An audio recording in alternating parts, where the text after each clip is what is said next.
in that 30%, 33%. Most BPO companies would be in this range if they are pure BPO companies. But if they are IT services companies, obviously they would have more offshore delivery than onshore.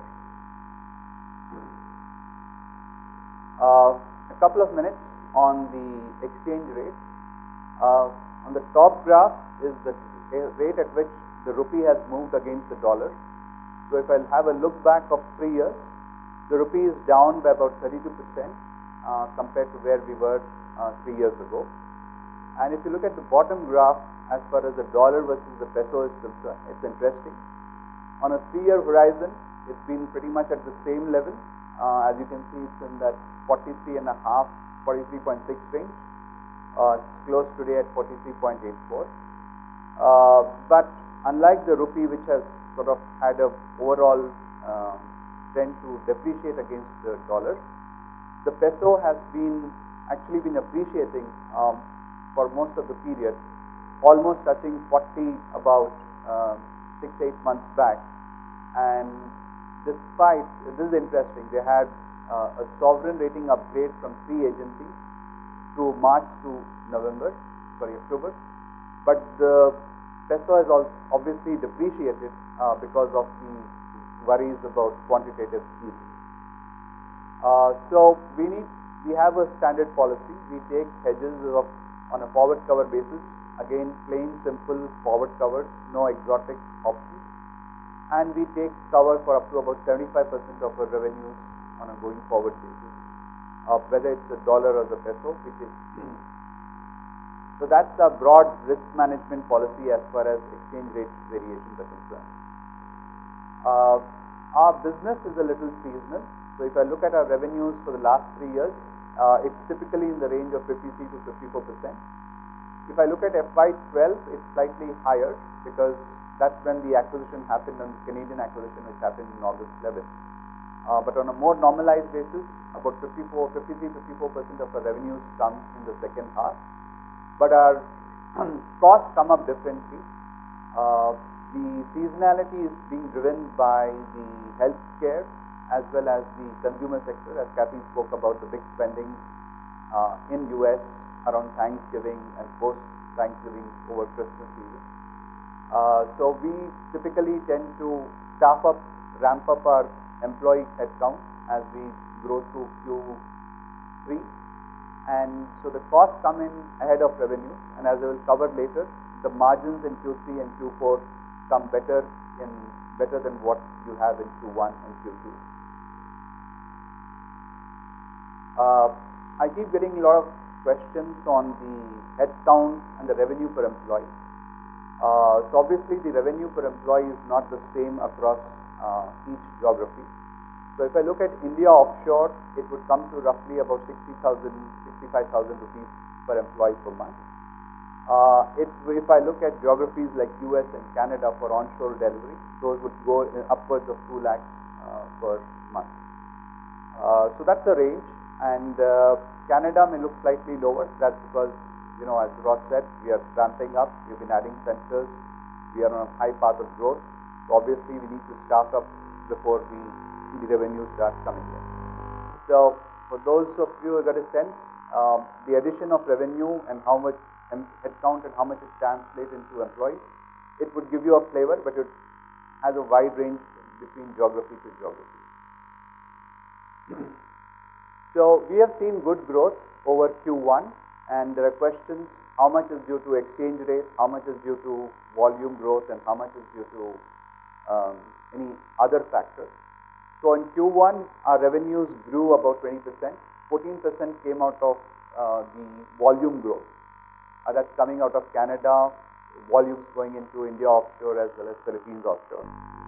And this growth needs to be borne in mind that we are actually also shrinking our India domestic business in the process. There's a small component of, it's a timing difference. The EBOS acquisition which did in October 2012, so which was not there for comparable purposes in Q1 for this year. So if I look at Q2, our volume growth has been 22%. Obviously the rupee depreciated far more in Q2 than in Q1. So the impact of exchange rate is coming to about 12, and about 4.5% is coming again of the timing difference. So on if I look on a sequential growth basis, we have grown roughly about 16%, out of which about 6% came as volume growth. That's the volume growth in Q2 over Q1, as compared to and the rest 10% has roughly come from exchange rate variation on a sequential basis. This, most of you would be familiar. We've had tough years by FY12, especially FY13, as we said, being driven by two primary reasons: India domestic, some components, and also excess capacity. And Partha will cover more about this. But margins have come back on track, and we also want to highlight the fact that our return on capital employed, from a business perspective, if we exclude the treasury income from the numerator and the surplus cash which is there, we are on the first half of year, our return on capital employed from business has gone up to about 17%, close to 17%. So this is a trailing 12 trend. As you can see, the margins have improved. I just want to add one point. If you look at Q3 of last year, we are showing 10.2%. There were certain one-off costs. Otherwise, if you adjust for that, the EBITDA margin for the quarter would be about 11.1%. So what I was saying earlier, Q3, Q4 traditionally have had better margins than Q1 and Q2. And as I said earlier, the improvement in margins has translated into improvement in the business return on capital employed over the last 3 quarters.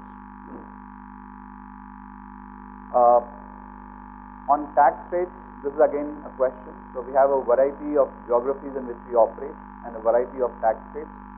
India, the main part is the standard rate is 34%. We have a company which is into SEZ, so which has 0% tax on the SEZ business, subject of course to MAT.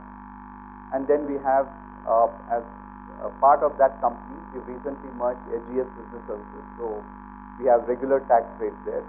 US, federal and state comes to about 39, UK is 23, Canada 29. Philippines is a little different. For units which are outside the income tax holiday, there the tax rates are defined on gross profits, not on PBT. On the other job centers which we have opened subsequently, and we are opening some more, so 2 more centers in January, they are still under the income tax holiday. So there is 0% tax on those units. And we had opened some units in 2011. We are still in the tax holiday. So it's the weighted average of that. And overall, it would come to about 28% on an overall weighted average basis based on current book of business.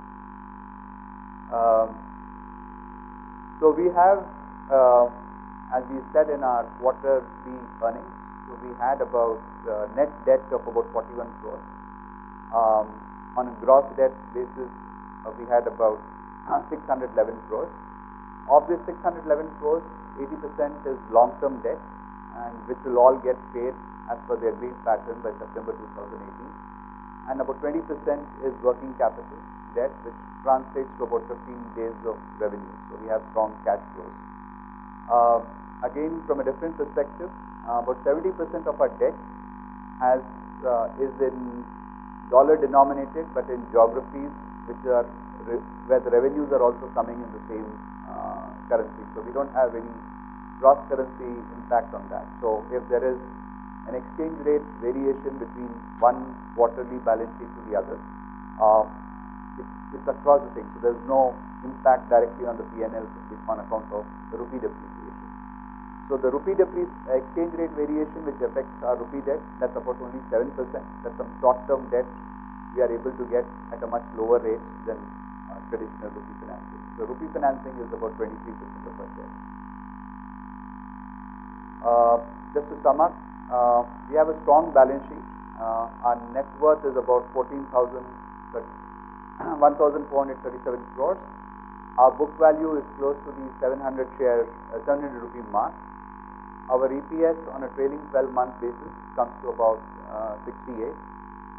We have a net debt to EBITDA of 0.14 and a comfortable gross debt to EBITDA of 2.